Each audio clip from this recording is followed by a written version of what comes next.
Bonjour à tous, vous retrouverez ici un petit extrait de mon live, puisque j'ai décidé de faire des petites pastilles sur chacune de mes reviews. Enjoy! La suite avec, là encore, quelques pastilles. Donc j'ai lu, alors c'est quel numéro de Savage Dragon? C'est le 200, voilà, 277 avec cette couverture qui fait penser à Batman, hein, où on retrouve un des enfants du dragon qui veut aider un super héros.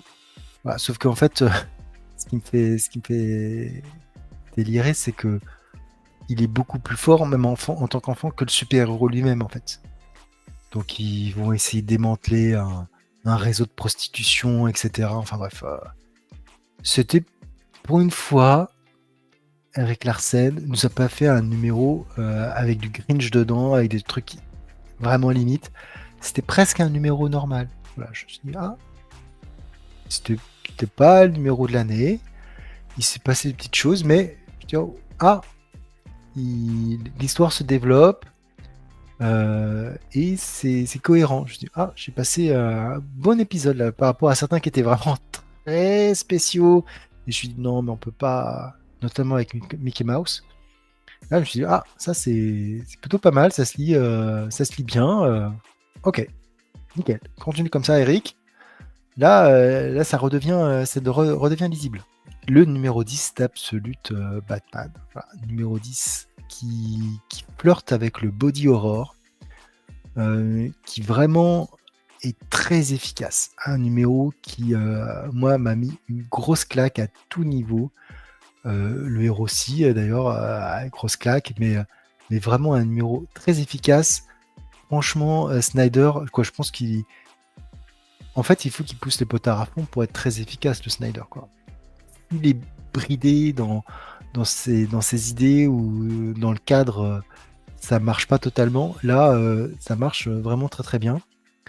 Donc, je n'ai pas envie de spoiler parce que forcément ça va être dans le deuxième numéro, mais on a Bruce qui est emprisonné quelque part, qui essaie de s'enfuir, et franchement, ce qui va lui arriver à ce moment-là, c'est juste extraordinaire. Franchement, un numéro très très très bon, très très très bon, et j'ai hâte de lire la suite. J'en ai parlé chez Mindphobia dans l'émission d'encre et de bulle, mais Ghost Pepper de Ludo Lulabi aux éditions Image. Voilà. Dans ce monde post-apocalyptique où un titan a ravagé l'humanité, où la grande cendre et où un héros bâtard a sauvé l'humanité, on se retrouve dans un monde voilà, un peu bizarre. On ne sait pas exactement les tenants et les aboutissants, et il y a un personnage qui arrive, qui va chercher la bagarre. Pourquoi, comment, qu'est-ce qui se passe? Comme je l'avais dit, je trouvais que le numéro était assez confus. On ne sait pas trop où on va. Plusieurs chemins. C'est un numéro oversize qui fait plus d'une quarantaine de pages. Et voilà, on ne sait pas si c'est un truc de food truck ou si c'est un truc de héros, mais on ne se connaît pas vraiment. Un cliff qui tombe complètement à plat. Bref, on va laisser le bénéfice du doute à cet auteur et voir un petit peu ce que va nous raconter le deuxième épisode. Mais c'est vrai que pour le moment, à part graphiquement, où c'est très efficace, un mélange un petit peu de comics, de manga, un héritier finalement de Joe Madureira. Ouais, je suis resté vraiment sur ma faim pour ce Ghost Pepper, donc à suivre, mais tout petit à suivre. Et dernier épisode de ce panel, le Superman Unlimited numéro 3 de Dan Slott et de Raphaël Albuquerque. Un numéro qui tourne autour du personnage de Crypto. Voilà, parce qu'il y aurait un film où peut-être que ce personnage serait présent. Voilà, c'est un épisode qui ne m'a pas vraiment plu, parce que le clip du second épisode annonçait quelque chose. Juste pour vous résumer rapidement, une grosse météorite est tombée sur la Terre. Superman va pour l'arrêter et dévier sa course. Il se rend compte qu'en fait c'est une météorite de kryptonite. Il est affecté, mais il est affecté à un niveau où sa structure moléculaire est modifiée. Il acquiert un nouveau super pouvoir. Voilà. On a droit... Vous connaissez Golden Freezer, on a droit à Golden Superman. Donc il va acquérir un pouvoir qui va lui permettre de lutter contre les effets de la kryptonite pendant un temps limité.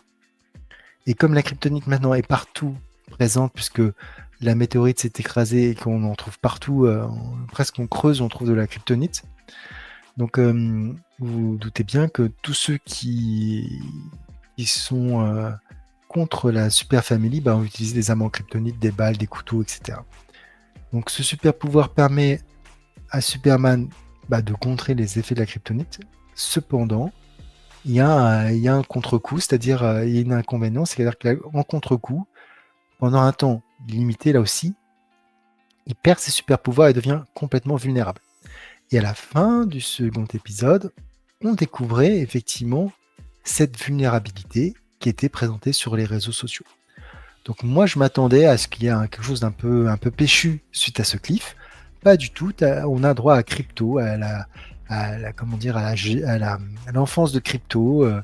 Puis Toyman qui est un personnage que je n'apprécie pas, avec un robot géant. Donc combat contre un robot géant avec Crypto. Voilà. L'histoire n'a pas beaucoup avancé. Je suis déçu de ce numéro qui est un numéro filler quasiment, alors qu'on n'est qu'à l'épisode 3. Donc un peu déçu de voir ce qu'il en est. Donc voilà. Donc un numéro dispensable selon moi. À voir sur le 4 si ça change quelque chose.